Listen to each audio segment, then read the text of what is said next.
Hello friends, देखिए आखिर space station से लौट रही हैं सुनीता विलियम्स। जानिए कब और कैसे पहुंचेंगी हमारी पृथ्वी पे। तो दोस्तों, आज के 16 घंटे अभी के बाद हमारे सुनीता विलियम्स, नासा का कहना है कि हमारे धरातल पे देखने को मिलेंगी सुनीता विलियम्स और उनके साथी जो हैं कि अंतरिक्ष में बहुत दिनों से जो कि अड़क गए थे, रुक गए थे, जो कि खराबी के कारण कुछ नासा की कंपनी बताने के हिसाब से कुछ खराबी आ गई थी। इस कारण से हमारे स्पेस में अंतरिक्ष में इस देखिए स्पेस एक्स के अंतरिक्ष यान ड्रैगन के भारतीय मूल की अमेरिकी अंतरिक्ष यात्री सुनीता विलियम्स और बुध बिलमोर की पृथ्वी पर वापसी तय की गई है। तो दोस्तों, 18 मार्च को भारतीय समयानुसार 10:35 पर अन और इंटरनेशनल स्पेस स्टेशन ISS से अलग आनी अनडॉक किया जाएगा। ड्रैगन का अनडॉकिंग की कई कारण निर्भर है। इसमें यान और रिवर टीम की तैयारी, मौसम, समुद्री स्थिति और अन्य कारक भी शामिल है। नासा और स्पेसएक्स क्रू 9 की वापसी के करीब स्प्लेंडर स्थान की पुष्टि करेगी। सुनीता विलियम्स और बुच विलिमोर ने बुच विलिमोर ने 5 जून 2024 को परीक्षण ऑन स्टारलिनर और ISS के उड़ान भरी थी। इस 8 दिन गुजरने के बाद उनकी वापसी थी, लेकिन आने में खराबी के कारण अटक गई थी, जो कि 8 दिन में ही वापसी इनका था, जो कि विलियम्स और उनका साथी का उनके, जो कि लेकिन देखिए 9 महीनों बाद देखिए। अब बने रहिए, हर डिटेल इस वीडियो के माध्यम से आपको बताने का प्रयास करूँ, तो आगे तक लास्ट तक जरूर देखिएगा। आप तभी समझ पाएंगे क्या इसमें राज है। दोस्तों, अंतरिक्ष में हमारे लिए ऐसे ऐसे महान योद्धाओं का जरूरत है, जो कि अब नासा ने विलियम्स की वापसी के बारे में सारी जानकारी दी है। देखिए 18 मार्च सुबह 8:15 बजे जो कि हैच क्लोज यान का ढक्कन बंद किया जाएगा।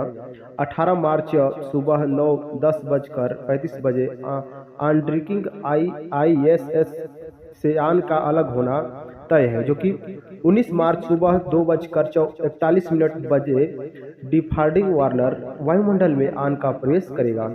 और 19 मार्च सुबह जो कि 3:27 पर जो कि स्लैंड राउंडर समुद्र में यान की लैंडिंग करेगा। जो कि सुनीता विलियम्स एक यात्रा में तीसरे सबसे ज्यादा दिन तक ISS पर बिताने वाली महिला वैज्ञानिक हो बन जा रही है। दोस्तों, भारतीय समयानुसार जो कि अक्सर ऐसी महिला जो इसके बाद और गई थी लेकिन बचकर वापस नहीं आई, जो कि सुनीता विलियम्स एक अच्छी वैज्ञानिक के रूप में मानी जाएंगी इस समय, क्योंकि भारतीय समयानुसार 19 मार्च 2025 को उनका वापसी होगा। जो कि तो वह अंतरिक्ष में कुल 286 दिन बीत चुकी होगी। उसके साथ ही वह एक यात्रा के तीसरी सबसे ज्यादा दिन तक ISS पर बिताने वाली महिला वैज्ञानिक हो जाएंगी। दोस्तों, इस मामले में सबसे पहले पायदान पर 328 दिनों के साथ क्रिस्टियान कोच है, वहीं सिंगापुर और 200 दिनों तक रहने वाली दूसरी पायदान पर है।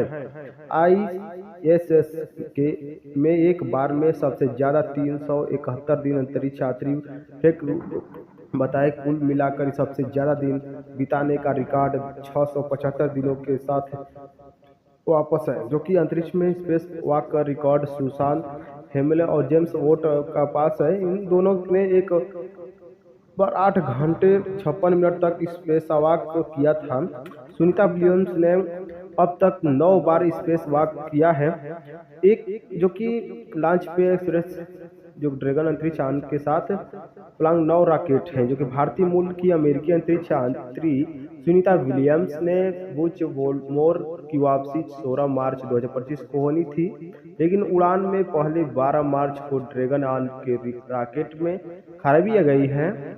नासा ने बताया कि अंतरिक्ष यान में लगे रॉकेट के ग्राउंड सपोर्ट फ्लेम आर्म को हाईलोड सिस्टम के खराबी आ गई थी। इसके बाद नासा ने 14 मार्च को ड्रैगन को लॉन्च किया। अगर मौसम ठीक रहा तो भारतीय समयानुसार 19 मार्च की सुबह सुनीता विलियम्स और बुच विलिमोर के साथ 2 अन्य अंतरिक्ष यात्री पृथ्वी पर लौट पाएंगे। लौटने में आए थे बधाएं, जो कि इस वजह से हमारे वैज्ञानिकों को कष्ट सहना पड़ा और ज़्यादा दिनों तक वहाँ पर अंतरिक्ष में रहना पड़ा। इसके लिए जो कि नासा की टीम अपना एक्सेप्ट करती है। दोनों अंतरिक्ष यात्री जून 2024 में Starliner space international space station पहुंचे थे। इसे बोइंग ने बताया कि स्टारलाइनर में आई खराबी के कारण अटक गई थी। उड़ान के दौरान जब तक यान ISS के करीब पहुंचा तो उसमें समस्याएं पैदा हो गई। स्टारलाइनर ने 5 बंद हो गया। अंतरिक्ष में वायु होता है, ऐसे में थ्रस्टर आर्म को दिशा देने का काम करते हैं। इसके साथ ही इस आर्म का हीलियम भी खत्म हो गया था। इससे दोनों अंतरिक्ष यात्रियों को वापसी के जो अटक गई यान में खराबी का यह सिलसिला यही नहीं रुका। अगले कुछ महीनों में यान की तकनीकी खामियां बढ़ती गई, लेकिन ये पहली बार नहीं था बोइंग स्टारलाइनर में किसी तरह की दिक्कत सामने आई थी। दोस्तों, इस तरह से खराबी के कारण ही हमारे अंतरिक्ष यात्री रह गए थे। जो सिस्टम उसमें जो रॉकेट है उसमें यान में, जो इसके पहले मानव रहित उड़ान दिसंबर 2019 में स्पेस स्टेशन की ओर गई थी, लेकिन सॉफ्टवेयर में गड़बड़ी की वजह से स्टारलाइनर वहां तक नहीं पहुंच पाया। नासा ने उस वक्त कहा था कि ऑटोमेशन और टाइमर्स में सामंजस्य न होने के कारण स्टारलाइनर को रास्ते से ही वापस आना पड़ा। इसके बाद 2022 में ही उड़ान के दौरान यान में कुछ थिएटर्स ने सही तरीके से काम नहीं किया था। पहली उड़ान में भी अटक गई थी सुनीता विलियम्स। तो अंतरिक्ष में रहने से शरीर और दिमाग पर क्या असर पड़ता है? तो प्यारे फ्रेंड, सुनीता विलियम्स के साथ यह पहला अवसर नहीं है जब उनकी अंतरिक्ष में वापसी अटकी है। उनकी पहली यात्रा में भी उनकी निर्धारित की गई वापसी अटक गई थी।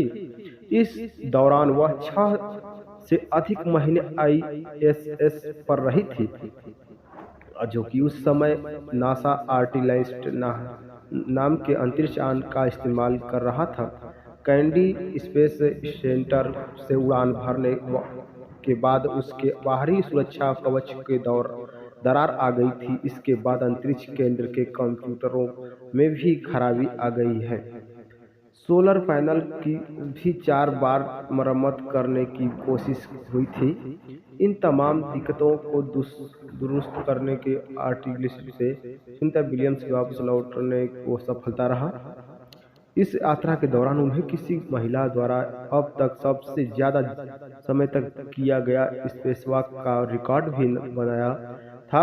इस दौरान वह 4 बार स्पेसवॉक पर गई थी।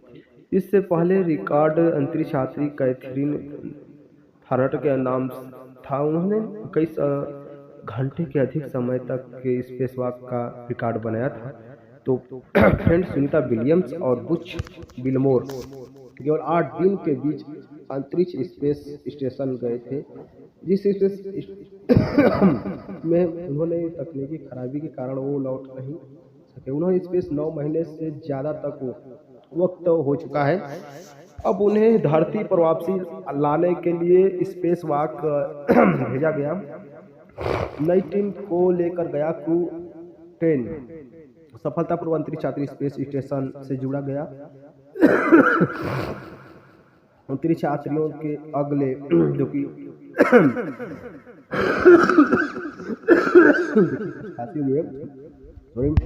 स्पेस कार्ड के तकनीकी गड़बड़ी की वजह से मिशन में की देर हुई। इस स्पेस कार्ड के लॉन्च के दौरान समस्या आ रही थी। इसमें ऐसा समस्या थी जिसकी वजह से वायुमंडल में प्रवेश करना खतरनाक हो सकता था। स्टारलाइनर से लीक हो रही इस हीलियम ने हालत को और पेचीदा बना दिया था। इस वजह से नासा ने तय किया कि सुनीता और विलमोर ने स्टारलाइनर के विकल्प पर काम शुरू किया। फिर एजेंसी ने तय किया कि वो एलन मस्क की कंपनी स्पेस एक्स का इस्तेमाल करेगी।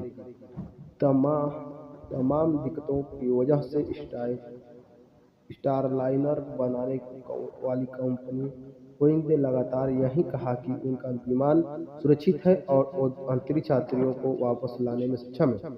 तो दोस्तों, जो कि विलियम जो एक बहुत अच्छे एलन मस्क की कंपनी जो कि बहुत अच्छा काम करी।